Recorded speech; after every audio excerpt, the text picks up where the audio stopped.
In Back to the Future Part 2, we see what people in the 80s thought 2015 would look like. Flying cars, hoverboards, and self-tying shoes. That didn't happen, but later in the movie we see something that looks like modern-day Metro Manila. They go back to 1985, and they find out that the bad guy changed the timeline. Using knowledge from the future, he won a bunch of sports bets. He enriched himself, ran for office, legalized gambling, and turned the town into this place. Pasay. I mean, Hill Valley. So yeah, there's a big problem. And lucky for Marty McFly, he was able to go back to 1955 to fix that problem. But I don't have a time machine. And even if I did, how far back would I have to go?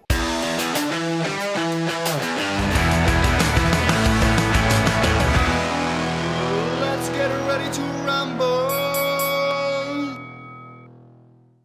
This video is brought to you by the Ryan Rambles channel members on YouTube and Patreon. As far back as 1521, our ancestors were already gambling. When Magellan and company landed in Palawan, they noticed something interesting about the locals. They're huge. They do not eat, but they keep them for fighting. They make bets and offer prizes which are acquired by the owner of the conquering. And more than 200 years later, in 1768, in the middle of the Spanish occupation, they tried to ban gambling in the Philippine Islands.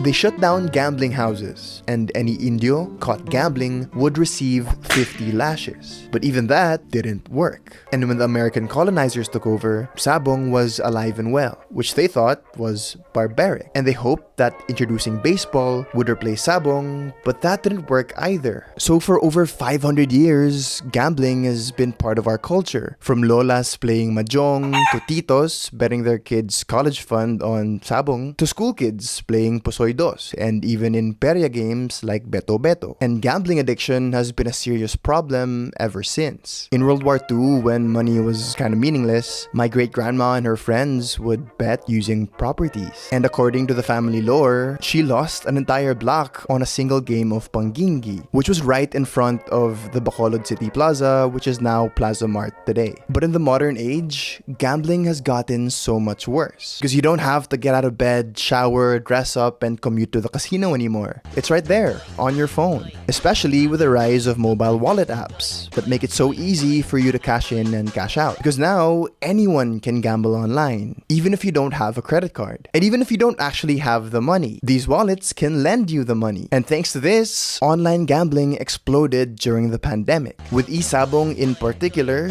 destroying countless lives in the 2 years that it was legal. Umabot daw sa 2 million pesos ang nalugi sa kanya. Hiniwalayan din daw siya ng kanyang asawa. Ang isa pa niyang anak na naiwan sa kanya may sakit ngayon at hindi man lamang daw niya maipagamot. And as if that wasn't enough, GCash has gambling built into their app under their games tab. Whether you want to bet on sports, at a casino, or play bingo, they have a partner for you. Which is all fun and games if you have self-control, but for addicts, it doesn't just ruin their lives, but the lives of their families too. That's why gambling support groups will tell you that if you want to quit gambling, the first thing you should do is delete the GCash app, which is almost impossible since you use the exact same app to pay for everything, from groceries to meals to medicine, and even sari-sari stores take GCash. I mostly just use it as a wallet, but I get gambling ads all the time. I've never pressed it, but for the sake of this video, let's see what happens when I press this button.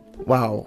Look how easy it is to set up. No wonder so much people are so desperate to remove the gambling feature. Okay, but let's say you do delete the app and you just go back to cash forever. You still can't escape the endless gambling ads on buses, billboards, social media, and everywhere you look. And not only are they incredibly ugly, they make Manila look like this dystopian sci-fi nightmare, but think about the effect that this has on young, impressionable kids. Nadine Lustre got so much hate for a single post, but what about everyone else? What about Alden, Piolo, Kim Chu, Julia Barreto? And what about the young hoopers who look up to people like Austin Reeves? The kids who were excited that Austin came to the Philippines to pander to Filipinos. They say Filipinos aren't meant for basketball. I say let's prove them wrong. And don't you think that maybe when these kids grow up, they'll have a positive association with the company that brought Austin here? And the same thing goes for Dwight Ramos, Jordan Clarkson, and all the other athletes who promote sports betting. So what am I trying to say here? I'm not saying that we should ban all gambling forever, because that would mean banning Filipino games that we've been playing for centuries. I just think we need to put some regulations in place. First of all, I think these ugly billboards need to go. The newly renovated Pasig River Esplanade actually looks really nice. But then you have this giant eyesore in the way. And I think these commercials need to be changed. Over in Ontario, Canada, they've banned all celebrities and athletes from being in online gambling ads. So that might be a good place to start. Because gambling ads today remind me of what smoking ads used to be like before they were banned. Ads that would glorify the vice and encourage people to do it. I think that we should think about gambling, and especially online gambling, as the vice that it is. The same way we think about smoking, as responsible for a health crisis. I think it's a lot easier to ban smoking because the physical effects are obvious. But with gambling, it's mental effects, which are harder to see. But they're there. They're ruining lives, and we have to do something before they manifest in a physical way. So in the same way that we don't see smoking cowboys anymore, I hope that we stop seeing celebrities getting rained on by gold coins. So thank you so much for watching this video. If you want to read more about anything I talked about, my sources will be in the comment section down below and also in the description. It'll lead to my Patreon, but it's free. If you just want to look at the sources, you want to click the links that I'll post there, you can join for free. I won't charge you. I won't ask for any credit card information. You don't have to give me any money if you don't want to, I promise. I know it's been a while since my last video. I'm trying to keep the quality really high here on YouTube, so it takes me a lot longer to produce these videos for you, but I post more on TikTok.